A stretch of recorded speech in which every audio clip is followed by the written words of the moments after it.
अस्सलाम फ्रेंड्स, मैं हूँ रिभा और मैं आपके लिए लाई हूँ अपनी नेक्स्ट वीडियो। ड्रामा सीरियल करंता के एपिसोड 16 में जैसा कि आपने देखा कि तबरेज़ अपनी अम्मा को फ़ोन करके कहता है कि वो आज नहीं आ रहा है। तो उसकी अम्मा कहती है कि हमने तो सारी तैयारी कर ली, सारे खाने तुम्हारी पसंद के पकवाए थे, सब पूरी तैयारी थी, तो तुम क्यों नहीं आ रहे हो।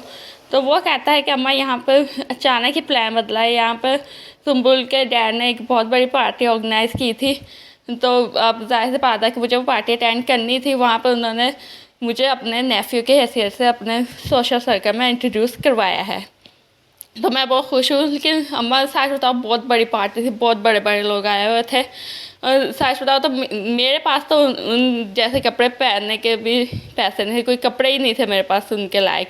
लेकिन वो तो थैंक्स और सुम्बुल का कि उसने पार्टी से पहले मुझे शॉपिंग करवा दी और इस पार्टी के लेवल के कपड़े मुझे ख़रीद दिए। तो फिर मैं उन सब के सामने नुमाया नज़र आ रहा था। और अम्मा यकीन करो तुम्हारा बेटा इन कपड़ों में बहुत खूबसूरत लग रहा था। तबरेज़ अपनी अम्मा से बात कर रहा होता है, तभी सुम्बुल वहाँ आती है और फिर वो तबरेज़ को कहती है कि तबरेज़ कहीं बाहर चले कॉफ़ी पीने। तो फिर तबरेज़ से आना होता है कि पार्टी तो अभी ख़त्म हुई है सुम्बुल, तो अभी हमें कहीं जाना है। तो फिर वो कहते हैं कि तुम मुझे इनकार कर रहे हो। तो वो कहता है नहीं नहीं ऐसी कोई बात नहीं है, चलो चलते हैं। और फिर वो सुम्बुल के साथ चला जाता है। और उसके बाद फिर रात का वो फिर अपने ख्वाब देख रहा होता है मीरी के। उसे बहुत अच्छी उसकी रात गुजरी है, उसे नींद नहीं आ रही, लेकिन इसमें वो बहुत खुश है, उसे अपने सारे ख्वाब सच होते नज़र आ रहे हैं। तभी दुर्योधन की कॉल आती है। वो उनसे पूछती है कि आप आए क्यों नहीं, मैं आपका इंतज़ार कर रही थी, परेशान हो रही थी, आपने तो आ जाना था। फिर वो कहता था बिज़ी था मैं। वैसे भी यहाँ पे मेरी जो जॉब है उसमें कोई पता नहीं होता कब किस इंसान को कौन सा काम पड़ जाए, इसलिए तुम मेरा इंतज़ार मत किया करो, जब मुझे आना होगा मैं आ जाऊँगा। तो फिर वो कहती क्या मतलब फिर आप कल भी नहीं आ रहे हैं। तो फिर वो कहता है कि हाँ मेरा कोई पता नहीं है, मैं कल भी आ सकता, परसों भी आ सकता, एक हफ़्ता भी लग सकता है, कोई टाइम फिक्स नहीं है, इसलिए तुम मुझे अभी तंग मत करो, अभी मैं बहुत बिजी हूँ। और वो फिर कह के कॉल डिस्कनेक्ट कर देता है। दुर्योधन फिर उदास हो जाती है कि उसकी अभी तक तबरेज़ से कोई तफसीली बात नहीं है, हमेशा 2 मिनट 4 मिनट बात होती है। फिर वो हमेशा वो मसरूफ़ होने का बहाना करके उसकी कॉल डिस्कनेक्ट कर देता है। जबकि दूसरी तरफ तबरेज़ कॉल काटने के बाद सोच रहा होता है कि उसके ख्वाबों में अगर कोई रुकावट है तो वो सिर्फ दुर्योधन है। क्योंकि सुम्बुल को ज़रा सा भी शक हो गया तो फिर उसकी जो बनती बात है वो ऐसी बिगड़ेगी कि फिर दोबारा कभी बन नहीं पाएगी। वो इस सिलसिले में बहुत परेशान हो जाता है। फिर वो अपने वालिद यकूब साहब को फ़ोन करके कहता है कि अब्बा मैंने आपसे कहा था कि उस वक़्त ही आप अगर सही फ़ैसला कर लेते तो आज ये दिन ना देखना पड़ता। अब जबकि हमने जो ख्वाब देखा था, जो लग्जरी लाइफ का ख्वाब देखा था हम सब ने, उसको आज जब ताबीर मिलने जा रही है तो दुर्योधन से मेरा ताल्लुक़ मुझे खौफज़दा कर रहा है।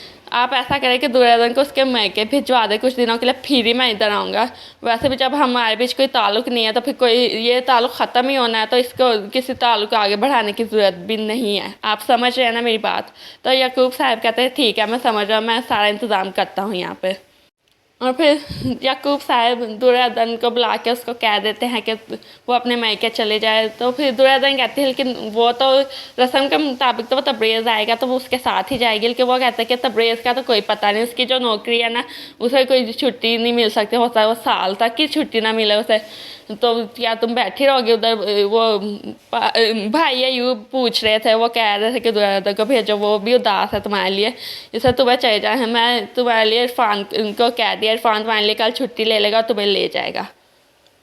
जबकि इस बात पर इरफान को भी इतराज़ है, वो भी कहता है कि उसे तबरेज़ के साथ ही जाना चाहिए था, लेकिन फिर माँ बाप के कहने पर उसकी एक नहीं चलती और फिर वो दुर्योधन को जाने के लिए तैयार हो जाता है। लेकिन दुर्योधन उदास है। वो फिर इरफान जब देखता है कि दुर्योधन उदास है तो वो उससे कहता है कि मेके जाने पे तो लड़कियां खुशी से फूले नहीं समा रही होती और आप मेके जाने की बात पर उदास हो रही है, अजीब बात है।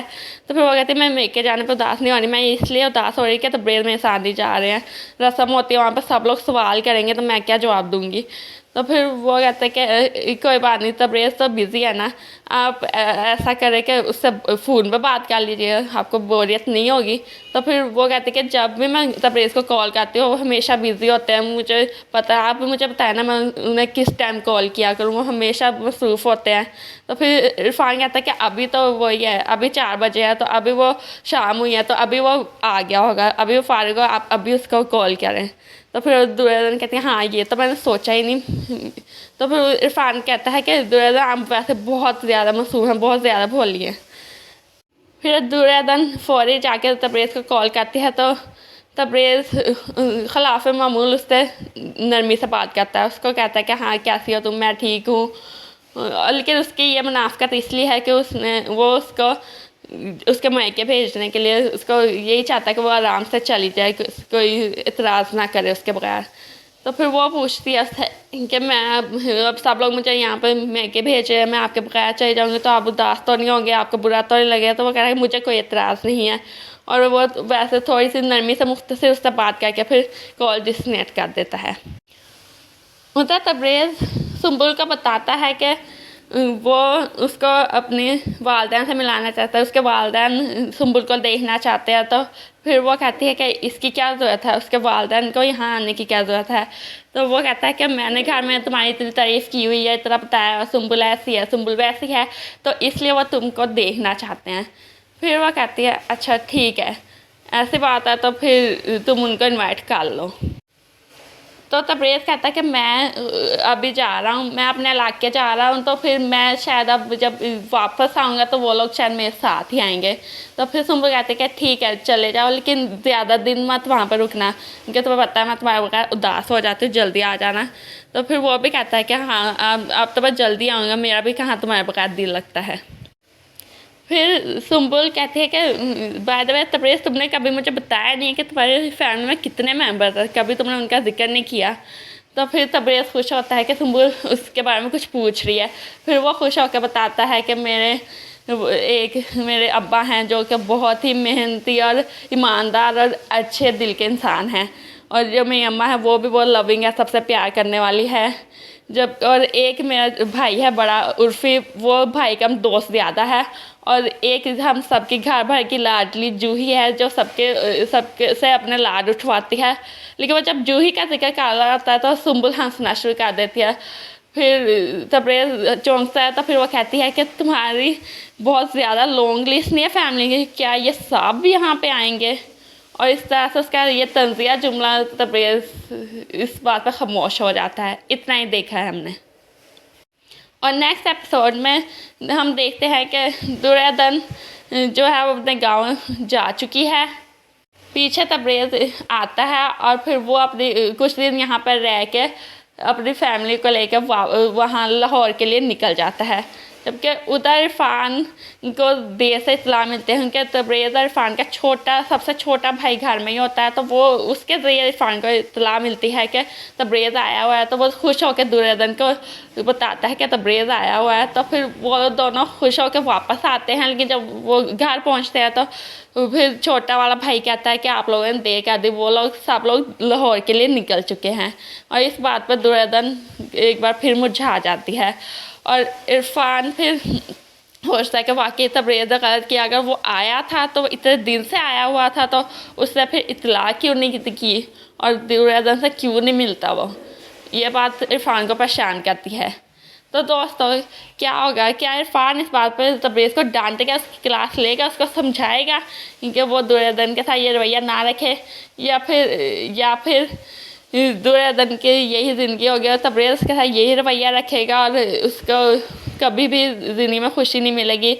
वो बेचारी लड़की जो है वो हमेशा उदास रहती है। वैसे तो उसकी ज़िंदगी में यहाँ पे भी वही है, पहले उसके साथ जो बुरे रवैये थे उसके ताया के घर उसकी ताई से बुरा सलूक करती थी, यहाँ पे भी अब उसको काम तो करना पड़ता है, लेकिन यहाँ पे वो उसने जिम्मेदारी बखुशी ली है।